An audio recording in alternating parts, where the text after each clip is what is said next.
All right, guys, you did it. You're at the recap video of book 4. Let's dive in. So we're at the recap of book 4, which means you have hopefully read through each of the 4 books, and now you're at the last recap video. And I just want to say this one thing before we dive into what we covered in book 4. At this point, you've made it here, then there is some determination and excitement to move forward, I hope. But some of you may have a little voice in the back of your mind saying, can I really do this? Do I really have what it takes to create my own business plan? Do I have what it takes to do market research or even, figure out trends in my industry? And what I want you to do is cancel out that little voice of doubt. And I'm here to tell you that you do have what it takes. I wrote my first business plan without any information on how to do it, but I had drive, I had determination, and I had confidence, and I believed that I could do it. And here I am, almost 10 years later, teaching other people how to do it. You can do it. Will it take time? Yes. Will it take, going out and professional development and maybe an additional course? Yes. Will it take, scrolling through YouTube University? Yes. Will it take reaching out to other organizations or people, mentors to support you? Yes. Is it worth it? Absolutely. This is not a simple journey. This is your life's work, hopefully, if you believe in your business and if you have all of those skill sets like we mentioned in the first book. So for any of you who are feeling a little confused or feeling a little doubtful on your ability to move forward, cancel out that noise. You got this. All right. So we talked about a marketing plan in book 4, and this is really important. Why? Because it is what connects your vision to actual results. Your marketing plan is this very important document that outlines exactly how you're going to go from an idea in people's minds to a service or product that they purchased with their money. It is the key to financial gain in your business. It is how people will learn that you exist. And for anyone who wants a simplified, very simple definition of what marketing is, I'll tell you this. It is basically a plan to tell as many people as possible that your business exists. That's what it is. It's a numbers game. The more people that know that you are kicking as a business and that you have a product and service to offer, then the more chances you have of someone purchasing, right? Every time Nike puts out a new shoe, they publicize it. They either send it in their newsletter, they put it on their social media, they put it on a billboard, they launch it in their store. And all of those actions combined help as many people as possible know that this thing happened. And so as you think about developing your marketing plan, it's not simple. If your marketing plan is simple, then you don't have big goals. It should be complex. There should be a lot of things to do. It shouldn't just be, I'm going to create a social media page and I'm going to launch my business on the social media page and tell people to click the link in my bio. Everyone's doing that. How are you going to actually get people to know you exist?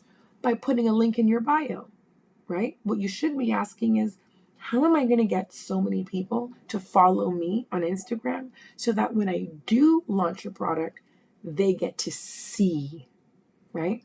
So it's a numbers game and it needs to be more complex and more detailed than just a social media page. And so we provided you with an example of a marketing plan for a barbershop. And as you can see here, we have a situation analysis, which just means, what are we working with here? Okay, we got a target market. Because you took the necessary steps in your business plan and did the necessary or conducted the necessary research, you know who your target market is. You know who your competition is, and because you sent out a survey, you know their preferences.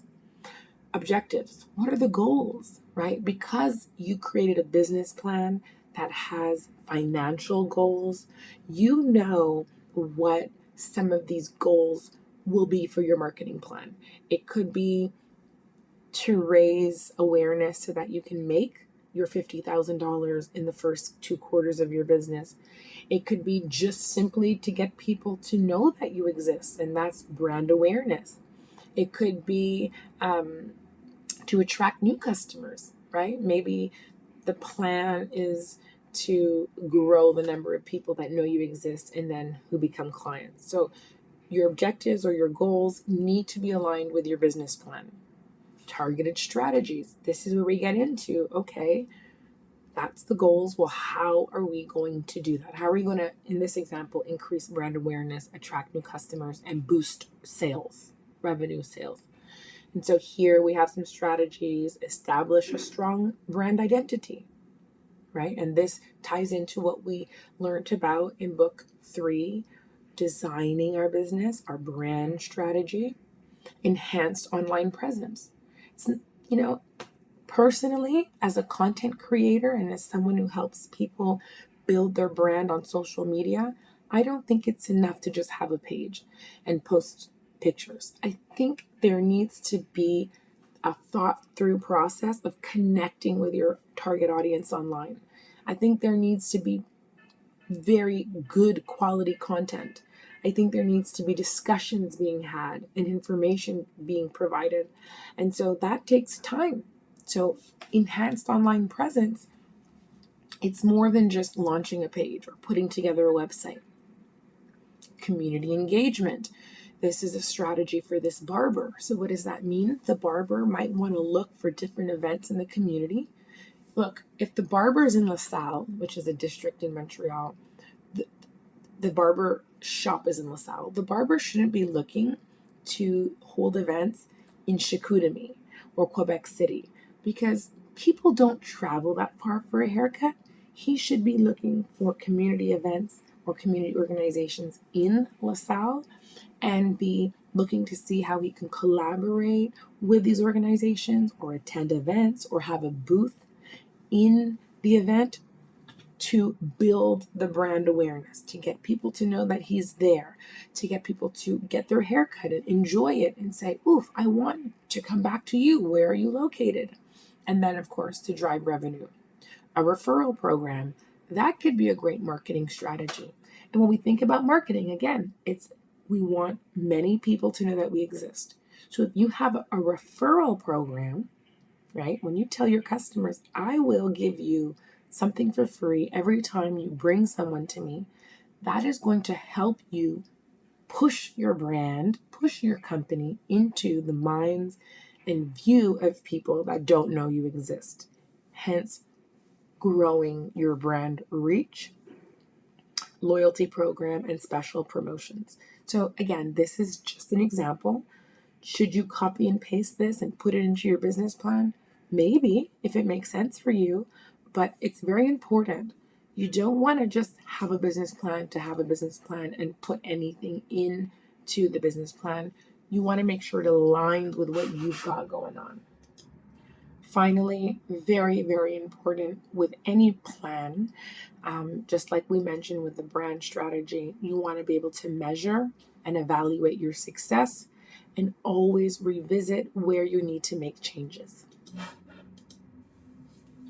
And so once your marketing plan is complete and you know how you're going to get in front of your target market or your target audience, it's very important that you also think through how you're going to launch your business. Again, don't do the mistake that so many people do, which is just copy the link of your website, post it on Facebook and say, hey everyone, I'm here, and share. That is not that's one thing you can do, but that's not a launch strategy. That's not a launch plan. And so it's really important that you think of 6 to 7 things that you can do at least to let people know that you're now operating. That can be emails to friends and families. That can be a launch party. That can be a social media giveaway. It could be trying to get onto radio shows, right? Think big. You might not be able to get on a radio show just before your business launches or in the first week of launch, but why not try? It never hurt anyone to try. So 5 to 6 to 7 things that you can do to let people know that you exist. And again, you want to monitor and adapt this launch plan. I think it should at least be a 3-month plan, right? It shouldn't just be something you do one day. There should be a lot of different activities you do over the course of 3 months to celebrate and promote the launch of your business. So here we are, the last slide of this presentation and video recap. And basically, this is my tips for just sustaining and even attaining success. First and foremost, you need to stay focused. It can be easy to get distracted and even push the things you need to do to the side. And that's sometimes what we do when we're overwhelmed or when things aren't as intriguing as when they are when we first start something. But stay focused. Find an accountability partner. Find someone to check in on you and make sure you're doing what you need to do. 2, stay flexible. Be open to adjusting your business model or plan or marketing plan or branding strategy. It's very important that you're always willing to change and adapt because our times change. New businesses come on the scene. And it's really important that we're always asking ourselves, are we still relevant? Does this plan still work? And finally, stay inspired. Surround yourself with supportive people and seek out inspiration and new ideas to stay motivated and creative. What I do is I like to have my personal Instagram filled with people who are doing big things, who are driven, who are focused, who are flexible, who are inspired, so that I stay inspired. And so find out what that thing is for you and stick to it. And finally, do not forget to, follow up on those additional resources for further learning and support. And definitely, learn the glossary of key terms and concepts, but also I challenge you to add to that, right? Add to those key terms and concepts. As the CEO of your business, as an entrepreneur, you don't want to be in a room talking to other entrepreneurs and they're spilling out words that you don't understand. You want to be a part of the conversation in any room with any entrepreneur. And so stay up to date on key terms and concepts and expand your learning by tapping into new learning opportunities. Well, friends, thank you so much for hanging along. I hope you a very inspired, focused, and flexible journey as an entrepreneur. And don't forget, Desta Black Community Network is here for you. If you have questions or need further support, reach out to someone at Desta and they will help you or find someone or an organization who can. Take care.